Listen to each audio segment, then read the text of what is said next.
Strong girl Namsoon episode 11। Episode के शुरुआत में देखते हैं रिशियो नामसुन से कहता है क्या तुम मेरे साथ कहीं घूमने चलोगी।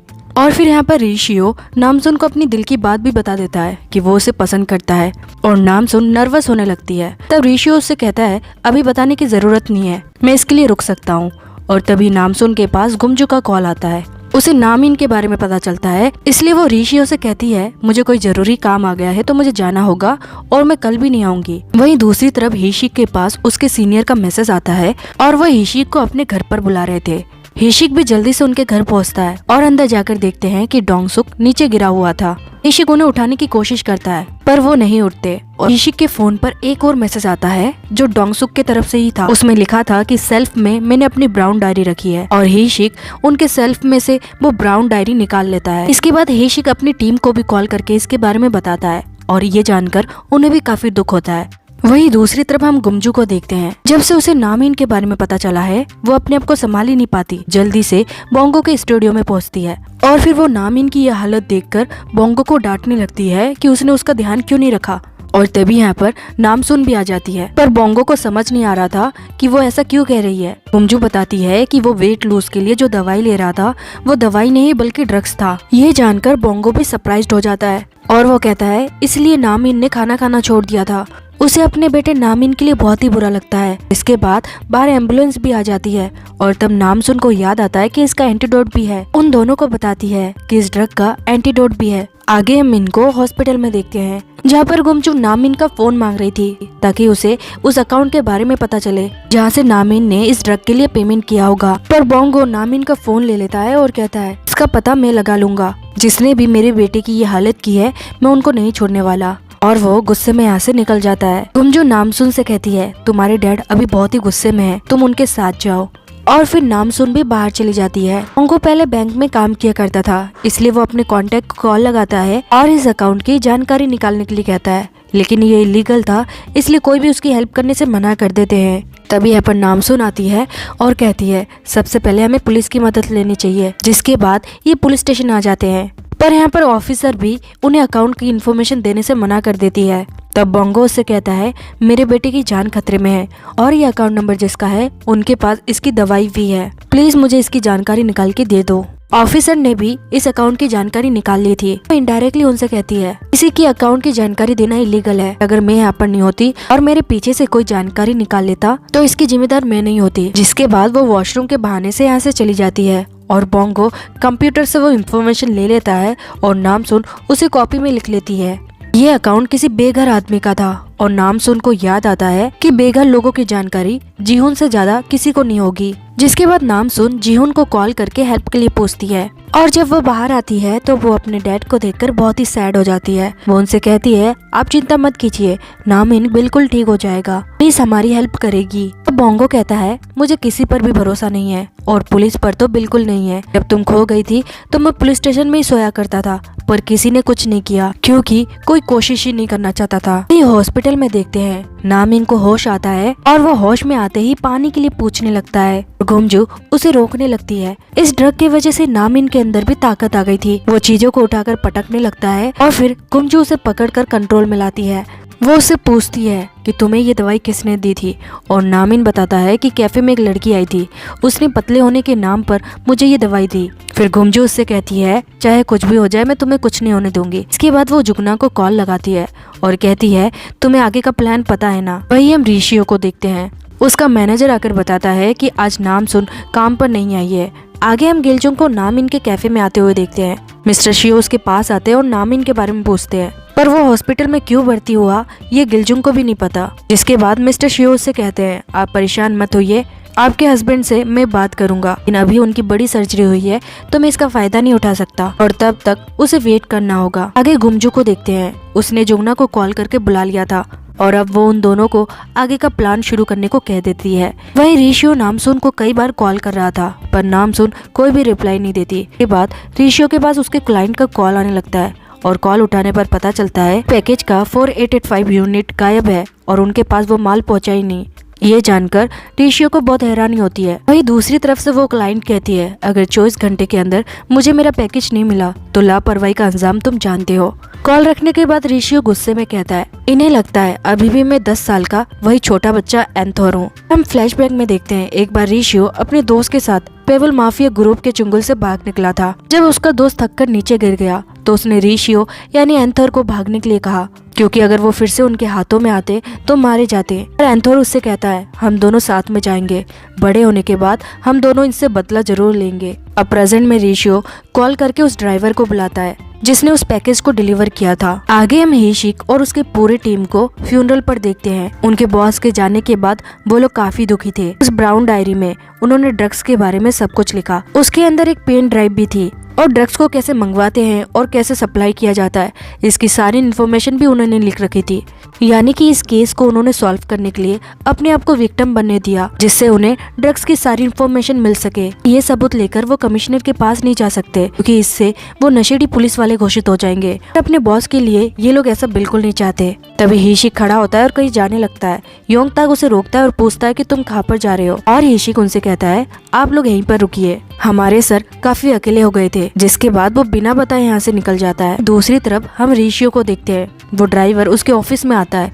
वो बहुत ही डरा हुआ था। तभी रेशियो एक हॉकी स्टिक लेकर उसके मुंह में डाल देता है और दबाने लगता है। वो उसे पूछता है कि मुझे अच्छे से याद करके बताओ वो पैकेज गायब कैसे हुआ। अगर कुछ भी याद आ रहा है तो अपना हाथ उठाकर मुझे हाँ कहो, नहीं तो मैं ये हॉकी स्टिक तुम्हारे मुंह के अंदर तक लेकर जाऊंगा। फिर रेशियो उसे उठाता है और पूछता है, अब बताओ वो पैकेट कैसे गायब हुआ। वो ड्राइवर डरते हुए बताता है कि सर वो पैकेट मैंने चोरी नहीं की, बस रास्ते में मुझे एक औरत मिली थी, उसकी गाड़ी खराब हो गई थी और मैं वही देखने गया। लेकिन मैं सच कहता हूँ, गाड़ी ठीक होने के बाद वो भी अपने रास्ते चली गई और मैं भी अपने रास्ते चला गया। जिसके बाद रेशियो अपने रशियन बॉडीगार्ड को बुलाता है और उसे कहता है, इसके गाड़ी में जो कैमरा लगी हुई थी उसकी फुटेज निकालकर जल्दी मेरे पास आओ। जिसके बाद रेशियो फिर से नामसुन को कॉल करता है और नामसुन फिर से कॉल नहीं उठाती। फिर वो वॉइस मैसेज छोड़ता है और कहता है, आज तुम बिना बताए काम पर नहीं आई, मुझे तुम्हारी फिक्र हो रही थी। कहीं मैंने तुम्हें घूमने जाने के लिए कहा, इस बात से तुम मुझसे नाराज तो नहीं हो गई? अगर ऐसी बात है तो तुम मुझे बता सकती हो। वही हम नामसुन और वोंगो को देखते हैं। कई एड्रेस मिलने के बाद वो उस जगह पर उस आदमी को ढूंढने गए थे, पर वो आदमी उन्हें वहाँ नहीं मिलता। वोंगो नामसुन से पूछने लगता है कि वो बताने वाली थी कि आजकल वो क्या काम कर रही है, और फिर नामसुन बताती है कि वो इसी ड्रग्स के इन्वेस्टिगेशन के लिए काम कर रही है। ये जानकर बोंगो को बहुत ही गुस्सा आता है और वो बोलने लगता है कि तुम्हारी माँ बहुत ही लापरवाह है, उसने तुम्हें मजबूर किया होगा ये सब काम करने के लिए। तो तब नामसुन बताती है कि ऐसा नहीं है, उसका खुद का मन था ये काम करने का। गुमजू का कॉल आता है और वो बताती है कि नामिन होश में आ गया है। ये जानते ही बोंगो फोन छीन लेता है और चिल्लाकर कहने लगता है, तुम नामिन के पास ही रहोगी, तुम कहीं नहीं जाओगी। जब तक नामिन ठीक नहीं हो जाता तुम कुछ भी नहीं खाओगी और ना ही मैं खाऊंगा। वहीं दूसरी तरफ से गुमजू उसकी डांट सुन लेती है, क्योंकि सच में इस बार गलती उसी की थी। आगे हम गुमजू टीवी के चैनल को देखते हैं। गुमजू ने जिस टीवी मीडिया को खरीदा था उसको खरीदने के पीछे भी गुमजू का बड़ा मकसद है। वो इस न्यूज चैनल के माध्यम से अब ड्रग्स के बारे में सबको बताएगी, क्योंकि बाकी मीडिया वाले ड्रग्स के बारे में छापने से डरते हैं, और अगर वो छाप भी दे तो डूगो जैसी बड़ी बड़ी कंपनी उन्हें पैसे देकर उनका मुंह बंद करवा देगी। और अब गुमजू टीवी चैनल न्यूज में इस न्यूज को दिखाया जाता है कि ये ड्रग्स कितना खतरनाक है और ये किस तरह इंसान की बॉडी में काम करता है। वो इस न्यूज चैनल में पक्के सबूत के साथ बात करते हैं कि इस ड्रग्स को लेने के बाद कितने लोगों की मौत हुई। वही हम हेशिक को देखते हैं। वो बड़े गुस्से में हेरिटेज क्लब के अंदर आता है और डायरेक्ट जाकर शिनशियो को अरेस्ट करने लगता है। यहाँ पर मैरी भी आती है और वो ये जानकर हैरान होती है कि गुमजू के साथ जो लड़का आया था वो एक डिटेक्टिव है। हेशिक उससे गुस्से में कहता है, अगर तुम अपना भला चाहती हो तो इससे दूर रहो। और शिनशियो से पूछने लगता है, क्या तुम्हारे पास अरेस्ट करने का वारंट है? हेशिक उसे मारकर नीचे गिराता है और कहता है, तुम्हें पता है एक पुलिस वाला सबसे खतरनाक तब होता है जब उसने अपने साथी को खो दिया हो। तुम्हारी वजह से मैंने अपने साथी को खोया है, तो अब चुपचाप मेरे साथ पुलिस स्टेशन चलो। ये हम जियोन को देखते हैं। उसने उस आदमी के बारे में पता लगा लिया था जिसका वो अकाउंट था। दरअसल ये लोग गरीब लोगों को ढूंढते हैं और उन्हें कुछ पैसे देकर उनके चार्जर अकाउंट बनवा लेते हैं। जिसके बाद वो ड्रग्स के पैसों का लेन देन इन्हीं अकाउंट से किया करते हैं ताकि अकाउंट के पकड़े जाने के बाद भी वो पकड़े ना जा सके। वो लोग वहाँ पर उस आदमी को भी ढूंढ लेते हैं और उस आदमी से इसके बारे में पूछने लगते हैं। पहले तो वो आदमी उनसे पूछता है कि आप लोग पुलिस वाले हो, और नामसुन बताती है कि हम पुलिस वाले नहीं हैं। नामसुन उन्हें अपनी मजबूरी बताती है, जिसके बाद वो आदमी बताने लगता है कि कुछ साल पहले एक औरत उसके पास आई थी। उसने उसे कुछ पैसे दिए और अलग अलग जगह पर 4 अकाउंट खोलने के लिए कहा, और उसके कहने पर ही उसने ये 4 अकाउंट खोले थे। वहीं हम दूसरी तरफ इस औरत को देखते हैं। ऐसे लोग किसी को भी नहीं छोड़ते, चाहे वो स्कूल में जाने वाले कोई छोटे बच्चे ही क्यों ना हो। वो हर किसी को ये ड्रग्स देते हैं, जिसके बाद वो एंटीडोट के लिए मुंह मांगी रकम मांगते हैं, और अगर कोई ये रकम नहीं दे पाता तो बेचारे वो मारे जाते हैं। आगे नामसुन उस आदमी से उस लेडी का नंबर भी ले लेती है। फिर बोंगो इस नंबर पे कॉल करता है, पर वो लेडी कॉल ही नहीं उठाती। फिर नामसुन कहती है हमें नामिन के फोन से ही कॉल करना चाहिए, उसका नंबर देख के वो कॉल जरूर उठाएगी। पर इस वक्त नामिन का फोन हॉस्पिटल में था, इसलिए वो गुमजू को कॉल करते हैं और इसके बारे में सब कुछ बताते हैं। इसके बाद गुमजू कॉल करना शुरू करती है, लेकिन इससे पहले उस लेडी के पास मेरी का कॉल आता है और वो उसे बताती है कि शिनजियो को अरेस्ट कर लिया गया है, तो कुछ दिनों तक वो भी कोई एक्टिविटी ना करे। के बाद मेरी रेशियो के पास आती है और उसे गुमजू के बारे में बताने लगती है कि गुमजू ने क्या किया। वो उसे गुमजू की न्यूज चैनल दिखाती है जिसमें उनके ही ड्रग्स के बारे में बताया जा रहा था। वो उसे ये भी बताती है कि उस दिन हेरिटेज क्लब में जो लड़का जेम चोई बनकर आया था वो एक डिटेक्टिव था, उसने शिनशियो को अरेस्ट कर लिया है।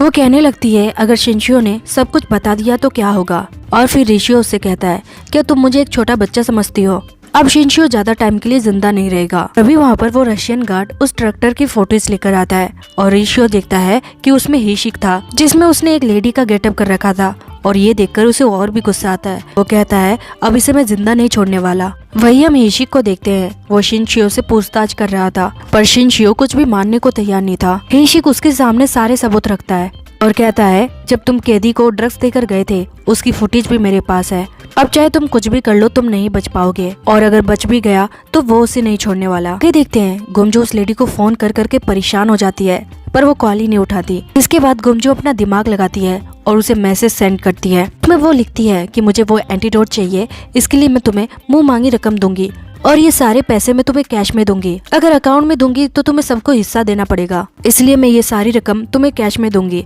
ऐसा मौका फिर तुम्हें कभी नहीं मिलेगा। और वो लेडी ये मैसेज पढ़कर लालच में आ जाती है और वो उससे पूछती है कि उसे कहाँ पर मिलना होगा। हम मिस्टर ब्रैड को देखते हैं, वो सुसैन नाम की एक लेडी से मिलता है और उसे गुमजू के बारे में पूछता है। वो कहती है इसको कौन नहीं जानता, ये कैश की दुनिया में महारानी से कम नहीं है। और फिर मिस्टर ब्रैड उससे कहते हैं क्या आप मेरे लिए एक काम करोगी। आगे हम गुमजू को देखते हैं, वो उस लेडी को कैफे में फोन करके बुला लेती है और वो उसके सामने इतने पैसे रखती है जिसे देखकर वो खुश हो जाती है। इसके बाद वो गुमजू को वो एंटीडोट देती है और कहती है कि इसको पानी में मिलाकर देना होगा। फिर वो पैसे उठाकर जाने लगती है। गुमजू को उसे देखकर गुस्सा तो बहुत ही आ रहा था, पर वो उसे नहीं रोकती क्योंकि फिलहाल उसे नामिन के बारे में सोचना है। फिर ऋषियों ने हिशिक के बारे में सारी इन्फॉर्मेशन निकाल ली थी। उसे पता चलता है कि वो एक ऑफिसर है, फिलहाल वो ड्रग्स इन्वेस्टिगेशन के मिशन पर है। हम गुमजू को देखते हैं, वो उस एंटीडोट को पानी में मिलाती है और नामिन को पिलाना शुरू करती है। अभी यहाँ पर बोंगो और नामसुन भी आ जाती है। जैसे ही नामिन इस एंटीडोट को ले लेता है वो बिल्कुल पहले जैसा हो जाता है। नामिन होश में आते ही रोने लगता है और माफी मांगने लगता है, पर गुमजू उससे माफी मांगती है और कहती है अब से मैं तुम्हें कुछ भी खाने से नहीं रोकूंगी, तुम्हें जो भी खाना है तुम खा सकते हो। और फिर नामिन अपने लिए फ्राइड चिकन मंगवाता है और तभी वहाँ पर ग्युमडोंग भी कमजोर होकर गिर पड़ता है क्योंकि उसने डैड का बहुत ही ख्याल रखा था। नामिन को ठीक देखकर वो लोग बहुत ही खुश होते हैं। हम हिशिक को देखते हैं, वो सारे सबूत लेकर कमिश्नर के पास आता है और उनसे कहता है मुझे पता चल गया है कि ड्रग्स कहाँ से आ रहे हैं, इसके पीछे डुगो का हाथ है और मैं चाहता हूँ कि आप डुगो कंपनी के खिलाफ सर्च वारंट जारी करें और मैं ये इन्वेस्टिगेशन किसी भी हालत में बीच में नहीं छोड़ने वाला, चाहे इसमें पुलिस कमिश्नर भी मिला हुआ क्यों ना हो। आगे हम गुमजू को देखते हैं, वो अपने न्यूज चैनल स्टूडियो पर आती है और देखती है कि सारा काम कैसा चल रहा है। जिसके बाद वो बाहर आती है तो बाहर मिस्टर पार्क खड़े थे। गुमजू आकर उसे बताती है मुझे पता चल गया है कि डुगो कंपनी ड्रग्स क्यों बेच रही है, वो इसके आड़ में एंटीडोट बेचना चाहते हैं। तभी मिस्टर पार्क के पास एक कॉल आता है और पता चलता है कि पेवल माफिया ग्रुप में जिस आदमी को काम सौंपा गया था जिसका कोड नाम नोज है वो इस वक्त कोरिया में है। वहीं दूसरी तरफ हम रेशियो को फिर से ड्रग्स लेते हुए देखते हैं। ड्रग्स लेते ही उसके अंदर फिर से ताकत बढ़ने लगती है और इसी वक्त यहाँ पर नामसुन भी आ जाती है। नामसुन उससे कहने लगती है कि मैं बिजी थी इसलिए मैं तुम्हारी कॉल नहीं उठा पाई और फिर रेशियो उसकी तरफ आगे बढ़ने लगता है। वहीं दूसरी तरफ हिशिक को पता चलता है कि शिनशियो की मौत हो चुकी है और इसी के साथ ये एपिसोड एंड हो जाती है।